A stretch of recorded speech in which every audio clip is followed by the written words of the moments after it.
ব্যক্তিগত আক্রোশ ও পরিকল্পিতভাবে বেগম খালেদা জিয়াকে তার স্বামীর স্মৃতি বিজড়িত ৪০ বছরের বাড়ি থেকে উচ্ছেদ করেছিলেন শেখ হাসিনা।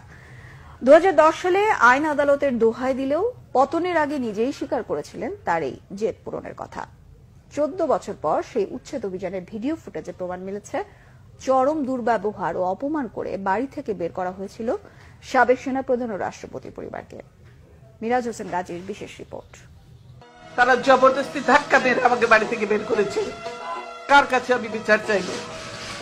সেদিন বেগম খালেদা জিয়ার কান্নায় কেঁদেছিলেন বিএনপির গুলশান কার্যালয়ে উপস্থিত দলের নেতাকর্মী সহ দেশের অগণিত মানুষ। কিভাবে রাষ্ট্রীয় সন্ত্রাসের মাধ্যমে আমাকে শহীদ জিয়ার স্মৃতি বিজড়িত বাড়ি থেকে উচ্ছেদ করা হয়েছে। একজন বিরোধী দলীয় নেত্রী, সাবেক ৩ বারের প্রধানমন্ত্রী, সাবেক রাষ্ট্রপতি ও সাবেক সেনাপ্রধানের সহধর্মিণী, তার এমন কান্নার পিছনের কথা জানেন না তরুণ প্রজন্মের অনেকেই। কি সেই অজানা কথা?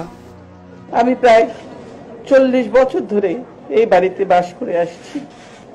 স্মৃতিময় বাড়ির সঙ্গে জোর করে ছিন্ন করা হলো আমার এতকালের সম্পর্ক।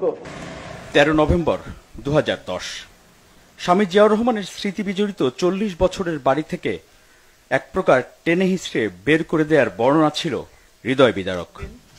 আজকে যেভাবে আমাকে অপমান করা হয়েছে, ঘরের দরজা ভেঙে আমার বেডরুমের দরজা ভেঙে রীতিমাত্র ট্রেনিং হিচড়ে তারা বের করেছে। আওয়ামী লীগ সরকারের পক্ষ থেকে সেদিন বেগম জিয়ার অভিযোগ অস্বীকার করে উল্টো তার বিরুদ্ধেই নানা অপবাদ ও অভিযোগ দেয়া হয়।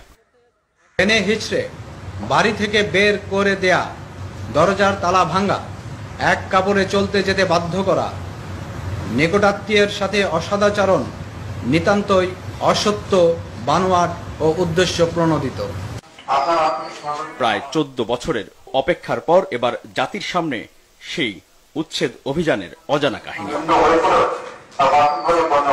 ২০১০ সালের সেই উচ্ছেদ অভিযানে ধারণ করা ভিডিওতে দেখা যাচ্ছে বেগম খালেদা জিয়া বাসার ভিতরে সোফায় বসে আছেন। তাকে বের হয়ে আসতে বলছেন উচ্ছেদে নেতৃত্বে দেয়া কর্মকর্তারা।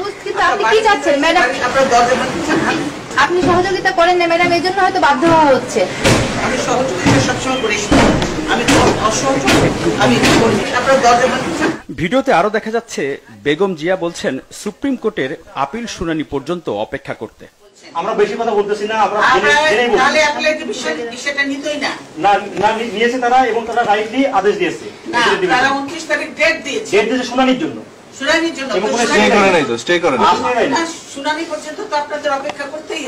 মনে আছে গুলশান কার্যালয়ে বেগম খালেদা জিয়া বলেছিলেন তার সাথে চরম দুর্ব্যবহারের কথা, যে জোর করে ওনাকে উঠিয়ে নিয়ে আসেন, জোর করে দরকার হলে ওনাকে কোলে উঠিয়ে নিয়ে আসেন।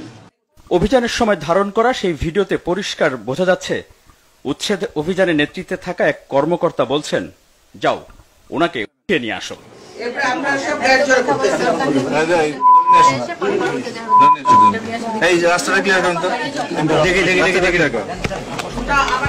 এছাড়া বেগম খালেদা জিয়ার বেডরুমের দরজা ভেঙে ভিতরে প্রবেশ করেছিল উচ্ছেদ অভিযানে অংশ নেয়া সদস্যরা। সবচেয়ে সুন্দর ঘর বেগম খালেদা জিয়ার শোবার ঘরটি। শুধু তাই নয়, পরবর্তীতে নির্ধারিত কয়েকটি গণমাধ্যমের সাংবাদিককে নিয়ে আপত্তিকর কিছু দৃশ্য প্রচারের নাটক মঞ্চস্থ করা হয়েছিল। বলতে গেলে বাথরুমটি আরো অভিজাত। জিয়া পরিবারকে তাদের বাড়ি ছাড়া করার আগে ও পরে শেখ হাসিনা সহ তার সরকারের পক্ষে দাবি করা হয়েছিল আইন অনুযায়ী এবং আদালতের রায় মেনেই উচ্ছেদ অভিযান চালানো হয়। কিন্তু পতনের আগের বছর ২০২৩-এ যুক্তরাজ্য সফরে এক অনুষ্ঠানে বক্তব্যে তারেক রহমানের প্রতি রাগ ঝাড়তে গিয়ে শেখ হাসিনা নিজেই স্বীকার করলেন বহু আগেই প্রতিজ্ঞা করেছিলেন বেগম খালেদা জিয়াকে বাড়ি ছাড়া করবেন তিনি। যেটা আটকালো, আমি কিন্তু তখন লিডার অব দ্য অপোজিশন এবং ফ্ল্যাগ গেড়ে আটকালো। আরে আমার বাবা দেশ স্বাধীন করেছিল বলে না এই ক্যান্টনমেন্ট, আর ওই মেজর জেনারেল প্রমোশনটা তো আমার বাপেরই দেওয়া ছিল। আর আমি ক্যান্টনমেন্টে ঢুকলে আমার বিরুদ্ধে মামলা। সেদিন প্রতিজ্ঞা করেছিলাম যে ওই ক্যান্টনমেন্টে বসবাস করতে হবে না, যেদিন সময় পাবো বের করে দেবো। স্বামী জিয়াউর রহমানের স্মৃতি বিজড়িত ৪০ বছরের বাড়ি থেকে রাষ্ট্রীয় ক্ষমতার অপব্যবহার দ্বারা উচ্ছেদ হওয়ার পর বেগম খালেদা জিয়ার সেই অসহায়ত্ব আর কান্না হয়তো এই গণভবনের ভেতরে বসে দেখছিলেন আর উপভোগ করছিলেন সে সময়ের প্রধানমন্ত্রী শেখ হাসিনা। কিন্তু 14 বছরের মাথায় ছাত্র নাগরিকদের অভ্যুত্থানে জনরোষ থেকে রক্ষা পেতে এই গণভবন থেকে অর্থাৎ নিজের বাসভবন থেকেই শুধু পালিয়ে যাননি, দেশ ছেড়েই পালিয়ে যান শেখ হাসিনা। মিরাজ হোসেন গাজী, বাংলা ভিশন, ঢাকা।